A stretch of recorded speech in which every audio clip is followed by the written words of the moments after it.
Vegetable బూరెల తయారీ విధానం. 1 cup మినుములు రాత్రి నాననివ్వాలి. ఉదయాన్నే మెత్తని పేస్ట్‌లా తయారు చేసుకోవాలి. చిటికెడు ఉప్పు, చిటికెడు వంట సోడా, క్యారెట్ తురుము, పచ్చిమిర్చి తురుము, క్యాబేజీ తురుము, కాలీఫ్లవర్ తురుము,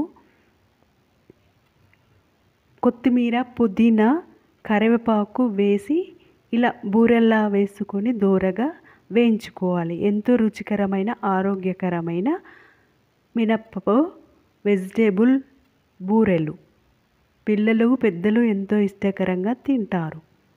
ఈవినింగ్ స్నాక్ లాగా తినవచ్చు.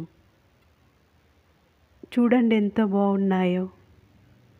క్యారెట్ వల్ల మన కంటి చూపు మెరుగుపడుతుంది. క్యాబేజీ, కాలీఫ్లవర్ వల్ల మన స్కిన్ ఆరోగ్యం బాగుంటుంది. కరివేపాకు వల్ల మన హెయిర్ గ్రోత్ బాగుంటుంది. ఇలా ఆరోగ్యకరమైన వెజిటేబుల్తో బూరెలు